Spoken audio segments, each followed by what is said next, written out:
Alright guys, welcome back to another video. Today we are going to be reacting to Her Story. Okay, let's get into the first one. Wait, no. I walked into my... Wait a minute. So this one is called I Actually Became the Teacher with 191K views. Okay, let's get right into it.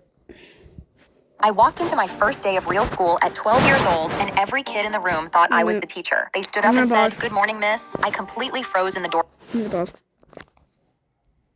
I'd been homeschooled my whole life.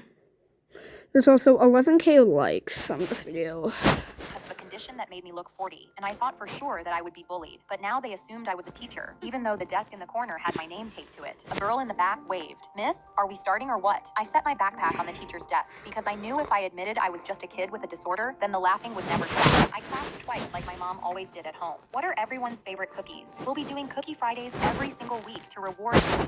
The room exploded into applause. Yeah, I am subscribed to her. I'm subscribed to her story, and his story.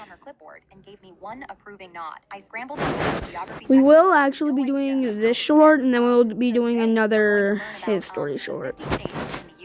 All the students were leaning in when a woman rushed through the door with her lanyard on sideways. I pointed at her. She pointed at me. "Who the hell is this?" The principal flipped the page. "Your replacement, because you're late. Again. I assumed you weren't coming. Mrs. Doyle, maybe just go home." Mrs. Doyle's face crumpled, and I grabbed the principal's sleeve. "It's not her fault. I'm not a teacher. I'm 12. That desk with my name on it is mine." The room went quiet enough to hear the hallway clock. The exact silence I'd feared my whole life. A boy in the front row raised his hand. "Wait, are Cookie Fridays canceled?" Somebody banged a desk, and the whole room started chanting Cookie Fridays, while the principal pinched the bridge of her nose. 30 kids had just caught me lying, and they were chanting for me to stay. I carried my backpack off the teacher's desk and sat down at mine. The boy next to me leaned over. "Tomorrow's Friday. You're still bringing them, right?"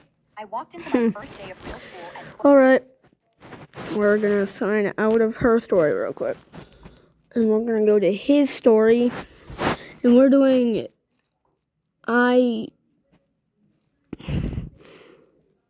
don't know what that one is. My mom suddenly had a heart attack, and my 9-year-old sister now had no partner for her dance recital in 6 weeks. She asked Dad to be her partner, but he laughed. "That's what girls do. I'm not wearing pink skirts. You don't..." Okay, there is 9.1K likes on this one.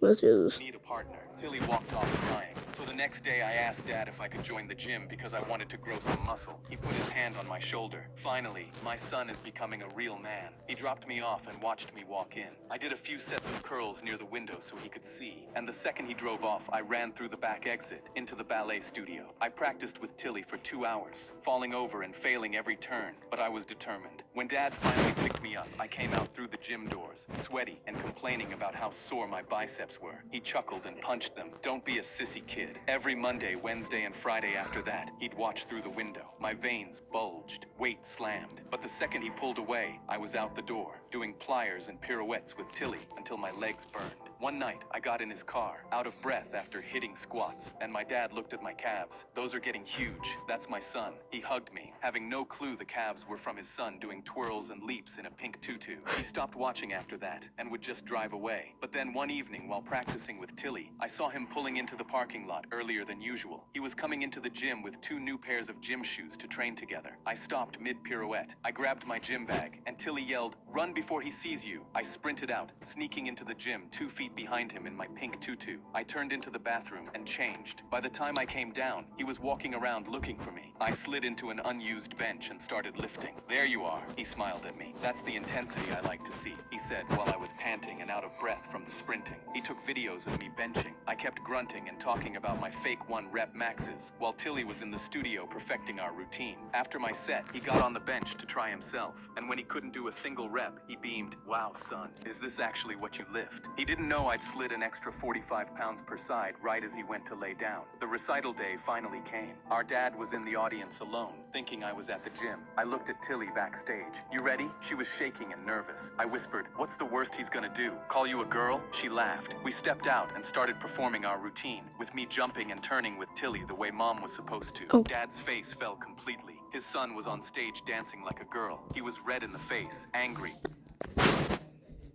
and completely shaking. But when our routine ended, the whole audience cheered, and my dad was actually clapping too and smiling. Afterwards, he came up to me and Tilly. I'm so sorry, kids. I don't know how to deal with your mom's death, but I shouldn't have pushed you away and made you feel you have to hide stuff from me. He hugged us, and that was the first time I ever saw him cry. My mom suddenly had a heart attack, and my Okay, that's all for today's video. See you in the next one. Goodbye.